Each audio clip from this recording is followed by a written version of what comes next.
स्वागत छ आजको यो विशेष विश्लेषणमा। आज हामी एउटा यस्तो रहस्यमय र वास्तविक मेडिकल पजलको गहिराइमा जाँदैछौँ जसले कुनै बेला पुरै विश्वलाई चकित पारेको थियो। इमेजिन गर्नुहोस् त, एउटा शानदार क्रुज जहाजको यात्रा, तर त्यहीभित्र एउटा अदृश्य शत्रुले गुपचुप रूपमा आतंक मचाइरहेको छ। आज हामी त्यही गोस्ट शिपको डिकोडिङ गर्दैछौँ, जसले चिकित्सा विज्ञान र मानव स्वास्थ्यको एउटा निकै डराउदो पाटोलाई पर्दाफास गर्छ। ल सुरु गरौँ है त। कुरा अप्रिल 2026 को हो। अर्जेन्टिनाको उशुआया शहरबाट करिब 150 जना यात्रु र क्रू मेम्बरहरू लिएर एउटा लग्जरी क्रुज जहाज निस्किन्छ। गन्तव्य थियो अन्टार्कटिका र दक्षिण एटलान्टिकका शानदार टापुहरू। सुरुका केही दिन त सबै कुरा एकदमै पर्फेक्ट थियो। पार्टीहरू चलिरहेका थिए, मानिसहरू रमाइलो गर्दै थिए, तर कसैलाई अलिकति पनि अन्दाजा थिएन कि यो सुन्दर र भव्य यात्रा छिट्टै एउटा भयानक दुःस्वप्नमा परिणत हुँदैछ। ल अब यसको गहिराइमा जाउँ। हेर्नुहोस् त, घटनाक्रम कति छिटो बदलिन्छ। अप्रिल 1 मा जहाज प्रस्थान गर्छ र केही दिनमै एक 70 वर्षीय डच यात्रुलाई अचानक कडा ज्वरो आउँछ र टाउको दुख्न थाल्छ।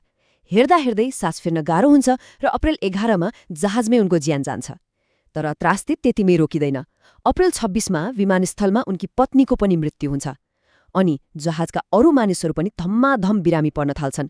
अवस्था यति गम्भीर बन्छ कि मे 2 मा त विश्व स्वास्थ्य सङ्गठन अर्थात् WHO लाई नै इमर्जेन्सी अलर्ट पठाउनु पर्ने हुन्छ। एकपछि अर्को गर्दै मानिसहरू किन यसरी मरिरहेका छन्?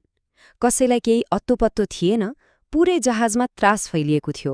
तर जब मे 2 मा WHO ले अनुसन्धान सुरु गर्छ, एउटा भयानक डायग्नोसिस बाहिर आउँछ।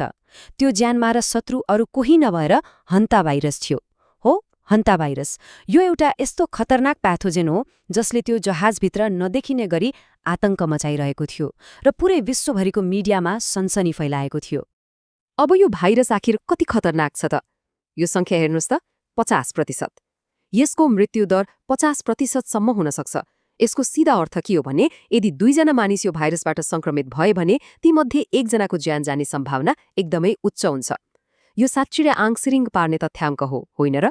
अझ बीच समुद्रमा फसेको जहाजका लागि त यो मृत्युदण्ड जस्तै थियो, जहाँ तत्कालै बाहिरी मद्दत पुग्न लगभग असम्भव नै हुन्छ। र यहाँनिर सबैभन्दा विचलित पार्ने कुरा आउँछ, आजको यति एडभान्स मेडिकल साइन्सको युगमा पनि हन्ता भाइरसको लागि कुनै FDA वा WHO स्वीकृत खोप छैन।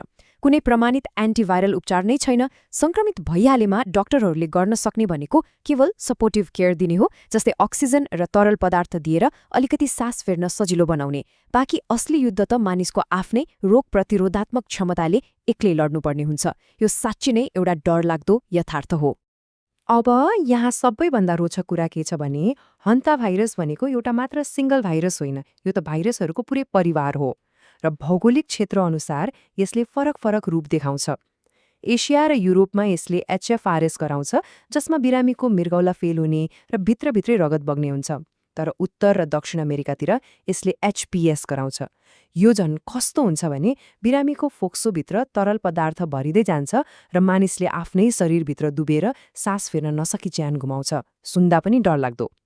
यो जहाजको घटनालाई राम्रोसँग बुझ्न हामीले इतिहासको पाना पल्टाउनै पर्छ, किनभने यो भाइरस आज भर्खरै निस्किएको नयाँ चिज पक्कै होइन। 1950 को दशकमा कोरियन युद्ध चलिरहेको बेला लगभग 3000 अमेरिकी सैनिकहरू अचानक यसको शिकार भएका थिए। त्यसको झण्डै 30 वर्षपछि 1980 को दशकमा आएर मात्र दक्षिण कोरियाली वैज्ञानिक डाक्टर लीले यो भाइरस खासमा मुसाबाट फैलिन्छ भनेर पत्ता लगाए। अनि 1993 मा त अमेरिकाको नावाओ आदिवासी समुदायमा यसले अर्को ठूलो महामारीको रूप नै लियो, जहाँ एकदमै स्वस्थ युवाहरू समेत अचानक मृत्युको मुखमा पुगेका थिए। र यसले उत्कृष्ट रूपमा के देखाउँछ भने, हाम्रो प्रकृतिमा हरेक कुरा एकअर्कासँग कसरी जोडिएको हुन्छ। 1993 को त्यो नावाहो प्रकोपको पछाडि एउटा गजबको इकोलोजिकल डोमिनो इफेक्ट थियो। हेर्नुहोस् है, एल निनो मौसमको कारण भारी वर्षा भयो। धेरै पानी परेपछि पाइन नट अर्थात् चिलगोजाको उत्पादन ह्वात्तै बढ्यो। त्यो नट भनेको मुसाको मनपर्ने खाना हो। खाना प्रशस्त पाएपछि मुसाको सङ्ख्यामा एकदमै ठूलो विस्फोट भयो। अब जति धेरै मुसा, भाइरस फैल्ने डर पनि त्यति नै धेरै, अनि अन्त्यमा त्यसैको नतिजा स्वरूप मानिसहरूमा संक्रमण फैलिएर महामारीको रूप लियो। अब हामीलाई लाग्न सक्छ यो भाइरस अमेरिका वा युरोपमा मात्र सीमित छ, तर त्यस्तो होइन। 2005 देखि 2008 को बीचमा भारतको तमिलनाडु स्थित वेल्लोरमा गरिएको एउटा अध्ययनले त झन् चकित पार्ने तथ्य निकाल्यो। त्यहाँको सामान्य जनसङ्ख्याको लगभग 4% मानिसहरूमा हन्ता भाइरसको एन्टिबडी भेटियो। यसको अर्थ बुझ्नुभयो? यसको सीधा अर्थ यो हो कि यो भाइरस विश्वभरि नै मानिसहरूको बीचमा एकदमै शान्त रूपमा कसैले थाहा नपाउने गरी फैलिरहेको छ। धेरैलाई त आफू संक्रमित भएर निको भइसकेको पत्तो समेत हुँदैन। लामो समयसम्म वैज्ञानिकहरू ढुक्क थिए कि यो भाइरस मुसाबाट मानिसमा मात्र सर्छ, मानिसबाट मानिसमा सर्दैन। तर 1996 मा भएको एउटा घटनाले यो पूरै धारणालाई भताभुङ्ग पारिदियो।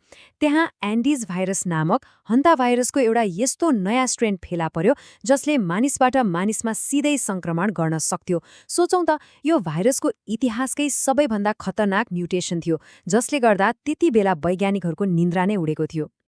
तर यहाँ अलिकति राहतको सास फेर्न सकिन्छ। कोभिड-19 वा सामान्य रुगाखोकी जस्तो यो भाइरस हावाबाट स्वाट्टै सर्दैन। मानिसबाट मानिसमा सर्नको लागि एकदमै नजिकको र लामो समयसम्मको शारीरिक सम्पर्क हुनै पर्छ। जस्तै एउटै ओछ्यानमा सुत्नु वा शारीरिक तरल पदार्थको प्रत्यक्ष सम्पर्कमा आउनु। त्यसैले यो भाइरस बाटोमा हिँड्दैमा सर्दैन, यो प्रायजसो बिरामीको नजिक रहेर हेरचाह गर्ने परिवारका सदस्यहरू वा स्वास्थ्य कर्मीहरूमा मात्र सर्ने गर्छ। अनि अर्को एकदमै चाखलाग्दो कुरा के छ भने यो एन्डी स्ट्रेनको ट्रान्समिसन विन्डो अर्थात् अर्को व्यक्तिमा सर्ने समय सीमा असाध्यै साँघुरो छ। कति साँघुरो? जम्मा 1 दिन। यसले बिरामी सुरु भएको पहिलो दिनमा मात्र अर्को मानिसलाई संक्रमित गर्न सक्छ। सायद यही 1 दिनको साँघुरो समय सीमाले नै यो भाइरसलाई कोरोना जस्तो विश्वव्यापी ठूलो महामारी बन्नबाट रोकिरहेको छ। अब फेरि त्यही 2026 को क्रुज जहाजको कथामा फर्कियौं। माथिका कुराहरू सुन्दा त यो भाइरस फैलिन यति गाह्रो छ जस्तो लाग्छ। त्यसो भए समुद्रको बीचमा तैरिरहेको त्यो लग्जरी जहाजमा आखिर यो कसरी प्रवेश गर्यो त? यो साँच्चै नै एउटा ठूलो रहस्य हो। यो एउटा यस्तो उत्कृष्ट मेडिकल जासुसीको प्रश्न हो जसको उत्तर हामीले खोज्नै पर्छ। यसको उत्तर मार्च 2026 को एउटा सानो घटनामा लुकेको छ। जहाजमा चढ्नुभन्दा ठिक अगाडि ती डच नागरिक र उनकी पत्नी उशुआया शहरमा चरा हेर्न भनेर एउटा ल्यान्डफिल क्षेत्रमा पुगेका थिए र त्यो ठाउँ मुसाले भरिभराउ थियो। अघि हामीले कुरा गरेको त्यही 1 दिनको ट्रान्समिसन विन्डो ठ्याक्कै त्यही बेला जुर्यो। उनीहरूले अन्जानमै त्यो भाइरसलाई आफूसँगै जहाजमा लिएर आए र त्यही बिन्दुबाट त्यो भयानक मृत्युको श्रृङ्खला सुरु भयो। घटनाले उग्र रूप लिँदै गएपछि धेरै देशहरूले त्यो जहाजलाई आफ्नो बन्दरगाहमा आउने रोक लगाए। अन्ततः मे 10 मा आएर बल्ल स्पेनको टेनरिफ टापुमा जहाजलाई डक गर्ने अनुमति मिल्यो। तर त्यहाँसम्म आइपुग्दा धेरै ढिलो भइसकेको थियो। जहाजमा 10 वटा केसहरू कन्फर्म भइसकेका थिए र 3 जनाले त ज्यानै गुमाइसकेका थिए। त्यसपछि बाँकी बिरामीहरूलाई विशेष सावधानीका साथ युरोपका विभिन्न अस्पतालहरूमा लगियो र जोखिममा रहेका अरू सबै यात्रुहरूलाई कडा क्वारेन्टिनमा राखियो। एउटा सुन्दर यात्राको कति दुखद अन्त्य। अब यो पूरै घटनाक्रमले हामीलाई एउटा निकै महत्त्वपूर्ण पाठ सिकाउँछ। त्यो हो आधुनिक युगका अप्रत्याशित खतराहरूप्रति सधैँ तयार रहनु। जसै हामीले यस्ता अदृश्य जैविक खतराहरूबारे अपडेट रहन जरुरी छ, ठीक त्यसै गरी आजको बदलिँदो प्राविधिक चालहरू जस्तै आर्टिफिशियल इन्टेलिजेन्सको जोखिम व्यवस्थापन गर्न पनि उत्तिकै आवश्यक छ।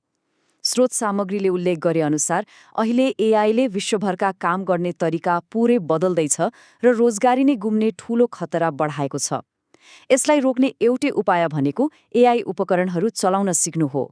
उदाहरणको लागि एउटा 3 घण्टाको एआई मास्टर क्लासमा सहभागी भएर मानिसहरूले कोडिङ बिना नै मिनेटोमा वेबसाइट बनाउन सक्छन्।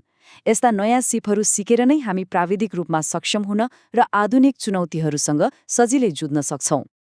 त्यसैले सबैभन्दा महत्त्वपूर्ण कुरा के हो भने हामी फेरि हाम्रो स्वास्थ्य र जैविक सुरक्षातिरै फर्कौं।